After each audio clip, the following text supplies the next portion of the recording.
In today's video, I'm going to teach you Guide with ClickUp. By the end, you'll know exactly how to set a list to use custom task statuses so your workflow matches the way your team really works. First, open ClickUp and head to your inbox. This gives you a clean starting point inside your workspace, and from here, you can quickly access the areas where your lists live. Make sure you're in the correct workspace and that you can see the navigation where your projects and lists are organized. Next, click on List. This takes you into the List view, which is where you manage tasks in a structured way. You should now see the lists available to you, either in the left sidebar or within the area you normally work from. Now, select the list you created and want to configure. Choosing the right list is important, because the status settings you're about to adjust will apply specifically to this list and won't automatically change other lists or spaces. With your list open, look for the three-dot menu, often called the ellipsis, near the top right of the list header. Click it to open the list options. This menu holds the key configuration settings you'll use to customize how tasks behave within this list. From that menu, choose Task Statuses. This is where you control how tasks progress from start to finish in the selected list. Think of this as your workflow engine.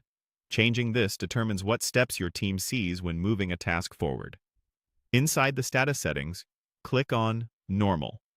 In ClickUp, Normal allows multiple customizable statuses, unlike a simplified flow. If you need detailed stages such as planning, in progress, review, and done, Normal is the mode you want.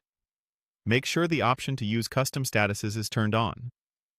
This confirms you're enabling a tailored workflow for this list rather than relying on a default or simplified setup. Custom statuses help you align the tool with your process, improve clarity across the team, and make reporting more meaningful.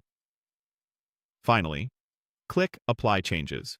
This saves your configuration and activates the custom status setup for the list. Your tasks in this list will now follow the workflow you've enabled. A couple of quick tips before we wrap up. If you don't see these options, you might not have permission to edit list settings. Ask an admin to grant access. Also, remember that these changes apply only to this list. If you want a broader rollout across a folder or space, plan that separately to keep things consistent. That's it. You've navigated to your list, opened the settings, set it to normal, enabled custom statuses, and applied the changes. Thanks for watching, and happy organizing in ClickUp.